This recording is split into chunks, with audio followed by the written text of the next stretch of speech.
I'm Warren Pohl, one of the co-founders at 33 Shake. And at 33 Shake, our mission is to deliver huge value for endurance athletes. We do that in store at 33shake.com with our groundbreaking sports nutrition products. And we're going to do it in these videos by sharing the best in mindset, training, and nutrition tips and tricks for serious endurance performance. Now, today we're going to look at fueling on the go and the 3 biggest signs that you need to eat during exercise, because one of the biggest questions that we get asked from athletes is, how often should I eat? There's been a lot of standard dogma in endurance sport that says you've got to eat before you're hungry. You've got to follow a schedule, and you've got to eat X amount of carbohydrate and per kilo of body weight every so and so minutes. It's very technical, and if you don't follow this advice, what is generally suggested is, well, you're just going to blow up. So the best thing is keep pouring the stuff down, and this is brilliant advice if you are a sports nutrition company, because athletes who follow this advice, eat before you're hungry, follow a set schedule, when you're hungry it's too late, all that sort of stuff. Athletes who follow that advice eat a lot more product than they need. And what that does for a sports nutrition company is it fills up their bank account. So they love it. They're going to want to tell you to eat as much as possible. Unfortunately, athletes in question, they do rather less well. They suffer yo-yo energy levels, sudden peaks, sudden troughs. They suffer stomach trouble. They have to rush for a toilet break in the middle of a race. They get acid reflux. They're throwing up. It just goes really badly wrong for them.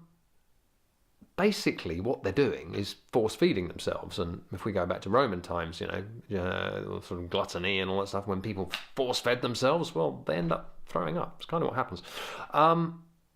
Truth is, the dogma of eating before you're hungry is outdated nonsense. It serves sports nutrition companies very well. It serves athletes terribly. The much better option is to eat when you're hungry. Now, you've done this all your life. It's not that hard, but when it comes to race day, people feel they want more. And I get where they're coming from, because on the surface, the idea of eating when you're hungry is really simple. I feel hungry, bang, I'm going to eat. In practice, it's very different, because we are lucky to live in a very abundant world. We're very fortunate in our situations. Food is available at every turn. We basically haven't experienced real hunger, maybe most likely in our lives, to be honest. Therefore, our ability to tune into those hunger signals is really, really muted, just through lack of use. So what happens is athletes get the principle of fueling to hunger, and they can understand how the idea of eat before you're hungry can lead to overconsumption and can cause many problems. So they want to try something different. They'll try fueling to hunger.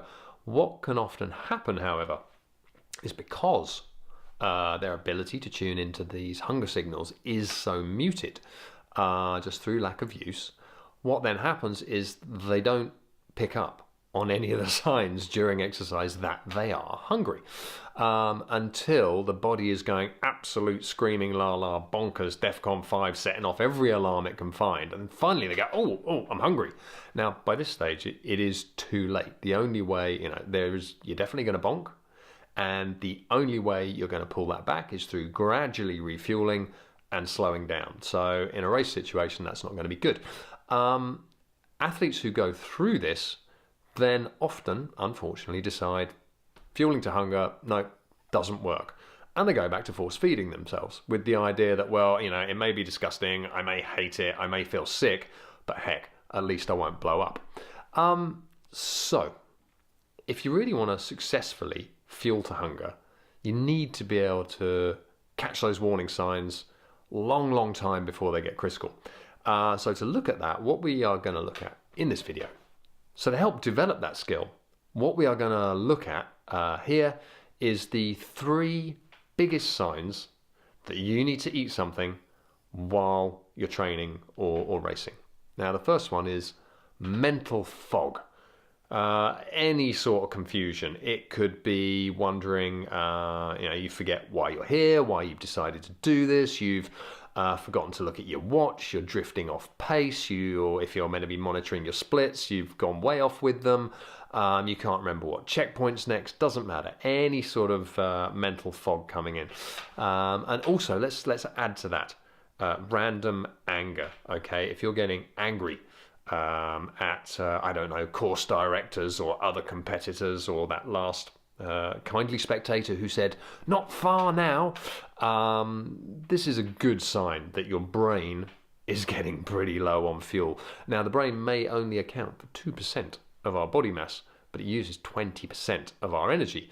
So given that it needs, it's basically a supercomputer, given that it needs all this power going to it, as soon as reserves start running low, then fueling to non-essential areas can be reduced, whereas essential ones like keeping you breathing, keeping your legs moving, that'll keep going. What this results in is brain fog. It's a classic sign you're getting hungry. So whenever this passes, time to start eating. Second one, you're thinking about food. Just imagine Homer Simpson. One of his all-time classic quotes goes a bit like this: donuts. Now, who would have thought Homer Simpson would be such a useful marker for our journey through endurance sports? But he is, because he was hungry, he was dreaming about donuts. Well, actually, that's what's going to happen to us while we're running, while we're cycling, while we're swimming, while we're really pushing it. When you're getting hungry, brain starts thinking about food.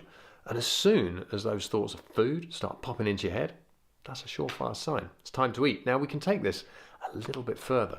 If you're thinking about sweet foods, you're thinking about cakes, you're doing a Homer, you're thinking about donuts, well, that's a pretty good sign you need some carbohydrate, you need to get some fuel on.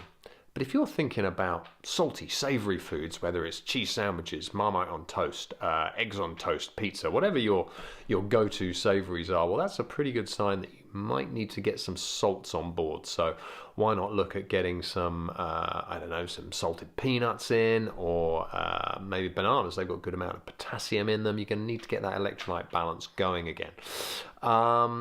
And if you're thinking about fresh foods, salad, fruit, things like that, what that basically often means is you are low on water. Okay, your mouth's getting dried out, your body's getting dried out, you're low on water. So there's a few extra clues in there for you. And the third big sign that you need to eat something during exercise is when your perceived effort level is higher. So perceived effort level is simply how an effort feels to you on a scale of 1 to 10, with 1 being absolutely no effort expended and 10 being tons of effort expended, eyes popping out of your head, you're absolutely flat stick on it to the limit. So what is your perceived exertion like? Now, during any endurance event, the perceived exertion level for a given pace is going to go up. That is kind of the game, is running the fine line between just how far you can push that. But within that sliding scale, you will know for a certain distance and a certain pace roughly how you should be feeling. So if you're feeling awful 3 hours into a 10-hour event, this is probably a pretty good sign. There's a reason for that. If your expected perceived effort is feeling higher than you think it should be, it's a great sign that you are hungry and that you need to eat something. So there you go, 3 early warning signs that you're hungry, so that you can fuel to hunger and really take control of your nutrition strategy. Just to go over them again, those 3 signs are: the first one, mental fog, unexplained anger, confusion and forgetfulness. When they're coming in at any level, it's a great sign. Second one, if you're thinking about food, that's a real good sign that you need some.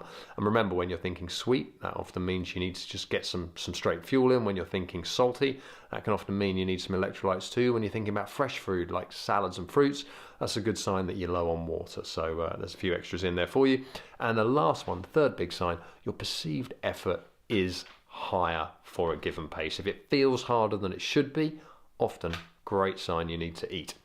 So, hope you've enjoyed that. Hope that helps. And thanks very much for watching. To connect with all things 33 Shake, you can join us on all manner of social media. You can get us on email. All the details are in the notes below this video. And drop us a line. We read every mail. Drop us a comment here. We love hearing from customers, athletes, and anyone else. And if you want to try out our sports nutrition products or check them out, you can find them at 33shake.com.